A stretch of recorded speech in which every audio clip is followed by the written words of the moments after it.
Therefore, I have decided that I do want to race a fast sea level road marathon before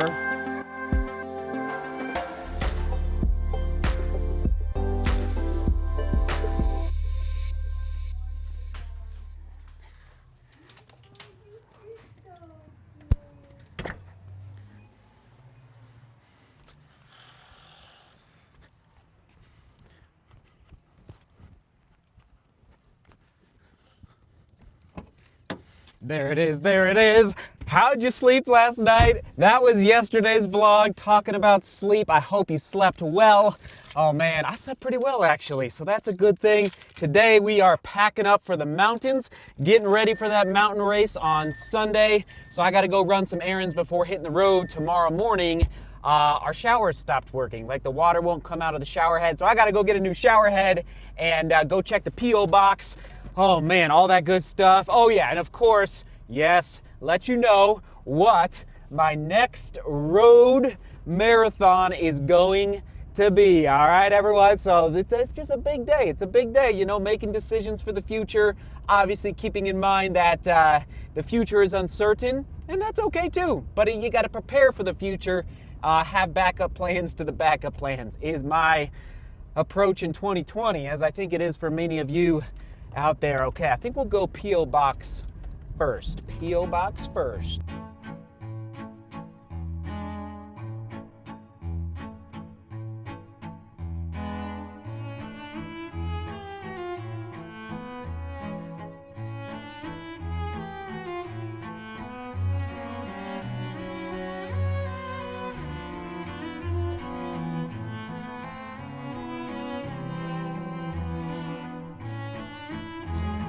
That's fun. A couple packages arrived. Thank you so much, and some letters. We will open those up in the studio.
All right, here we go, gathering the shoes in the studio for race day in Silverton.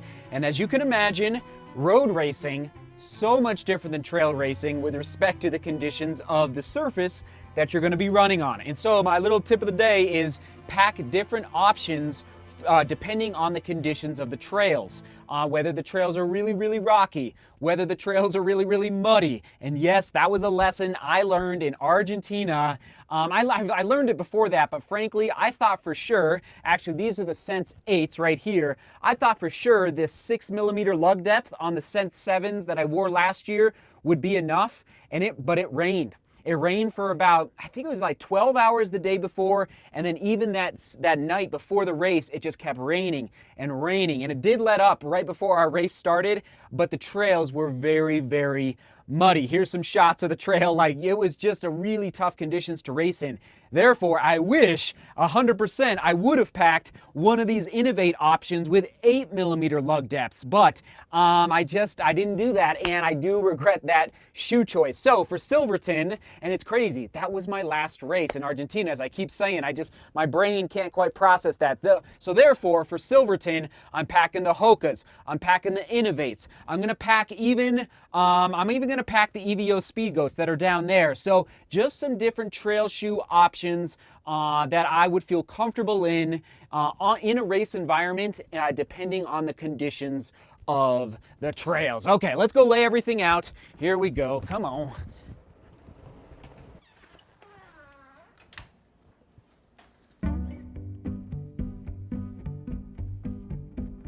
Race day gear is laid out on the kitchen table, and that is my strategy. I always pack my race day gear first. I lay it all out. That's the center of the circle, and then I build out from there. Because if I forget something here, that's not good. You don't want to forget anything for race day, all right? So here we go. My green hat, my halo headband is right there. My Smith sunglasses that I love, because there's no rim around the sunglasses, and especially for trail running, trail racing, you want a clear line of sight down to the ground. That's why I wear the Smiths. Something new for this race is, yes, we are going to be required to wear a buff at the start line and the finish line because of COVID-19. So this will be the buff for the starting line and the finish line, something new there. A light pair of gloves, because it could be pretty chilly early in the morning. Race day starts at 6:30 a.m. And so these gloves are for that. And then my Seek Beauty, Work Hard, Love Each Other singlet. My Nike shorts have become, these blue ones, have become my favorite race day shorts. These were given to me in Argentina for the World Mountain Running Championships. They're the lightest ones I have and the most comfortable by far. So those are my Nike shorts. And then I have 2 watches. I always pack 2 watches. You know me in technology, doesn't always get along. So I always have 2 watches just to make sure I have a backup plan in case one goes crazy. You know how that can go. And then here's what's crazy. I am missing my favorite sock, which means it's in the laundry somewhere. This is a Solomon sock that I love for mountain running because it has a little bit of, I'm going to call it almost like a rubber woven into the toe box, the bottom of the toe box, just to help with a little extra grip inside the shoe on the bottom of your foot, especially climbing up mountains, just to make sure there's no slipping inside the shoe. For example, I would not wear my Steigen socks that I've received about 2 weeks ago. They're just a little too slick for trail racing, okay? Those are gonna be more for road racing. But these are my Solomon socks, but I'm missing one, and that is why I go through this process. And then, of course, the shoes are down here, undecided as to which ones I will take. All right, let's put all this race day gear in the bag just to make sure it's ready to go after I get the left sock. And there it is. Oh yeah, one other point. Some shoes arrived, okay? Shout out to Brooks. Oh, Nelly. Oh, Nelly, you know what these are. A lot of people have been asking about these. The next trail running shoe from Brooks, the Catamounts. There they are. Brooks Catamount. I will be testing these out sooner rather than later. Oh man, I'm really liking the colorway Brooks on these Brooks Catamount, the next trail shoe from Brooks.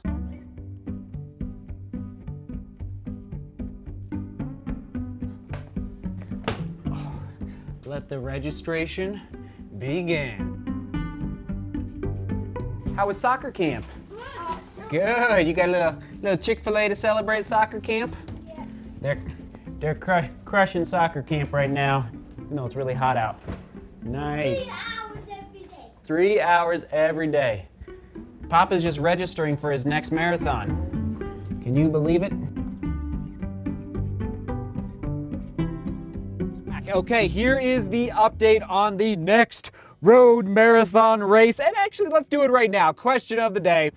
Are you training for a in-person race right now? Are you training for a virtual race right now? Are you training for both? And what are they going to be? Like, is it, maybe you're training for both as a backup plan? I know Boston has turned into a virtual race now. Some people were announcing that on the Facebook group yesterday. So let us know, in person, virtual, or maybe you're training for both, and let us know which ones. That would be amazing. As I announced a couple weeks ago, the New York City Marathon on November 1st was canceled. It sounds like they're going to do a virtual option. I'm not sure if I'll do that, but we'll see. But anyway, New York City Marathon is canceled, so I plan to be there 2021. Mark your calendars. I don't even know what the exact date would be, but that first Sunday in November. But I was made aware by, I believe it was Stefan via email. Thank you, Stefan, for the emails. He's keeping me up to date on marathons happening and or canceled over in Europe. Now, as you know, at last I checked, I don't think Americans are allowed to go to Europe right now and vice versa, right? Because of the COVID-19. I don't know if that's going to change anytime soon. I would love. So here's what I heard last. The Amsterdam Marathon on October 19th, I believe is the date, 2020.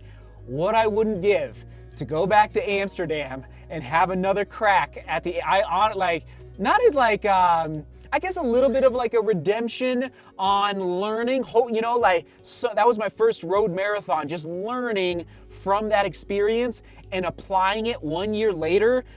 Listen, the Netherlands, let me know. I would 100% go back to Amsterdam and race that fast course again, chase some butter along the way. And so anyway, last I heard, according to Stefan, is that, and I just checked their website, the Amsterdam Marathon is still happening. Now, here's what's crazy, okay?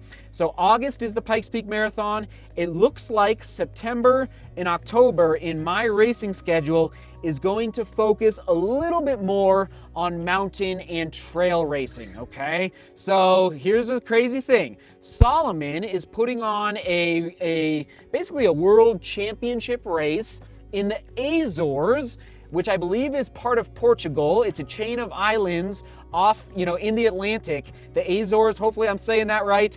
It's a 4-stage race in late October, early November. 4-stage, meaning it's 4 days, and you run a stage every day for 4 days. And last I heard, it's still happening. Again, I don't know if Americans are even going to be allowed to go, but here's how you have to qualify for this race. And again, I got to check the details, but it sounds like what they've done, Solomon, is that they've created segments with Strava around the world in different countries where you can go run these segments over the next, I believe it's from now until October 1st. And basically the fastest man and the fastest woman to run the Strava segment over the next, let's say, 2.5 months gets a flight to the Azores and a flight to go race in this, what they're calling, I believe it's kind of like their championship for their Golden Trail series. And what's also amazing is that the qualifying segment on Strava, one of them in the United States, is the Boulder Skyline Traverse, which at this point, I have the second fastest unsupported time right now. So I'd have to go back to the Boulder Skyline Traverse just up the road in Boulder, Colorado, and give that segment another crack between now and October 1st. Again, all the details I'm not exactly positive on, but that's what I've read over the last couple of days. I need to do a little more digging just to make sure that is official. So that's on the table. However, I still have dreams. I still have aspirations for that OTQ, that Olympic trials qualifying time, and that the window has not opened up yet, just so you know, for the Paris Olympics in 2024. But I do know that if I want to continue to get better and better at road marathon racing, that I just can't go and take 18 months off of road marathon racing, because of COVID and no spring marathon 2020, potentially no fall marathon 2020. Therefore, I have decided that I do want to race a fast sea level road marathon before January 31st, 2020. Okay, so sometime in 2020, which means I have landed for now. I just registered inside the house on, yes, the California International Marathon on December 6th, 2020, more commonly known as CIM. Okay, very fast, point-to-point course. Overall, a little net downhill. A lot of men and women use this course as a qualifier for the Olympic trials.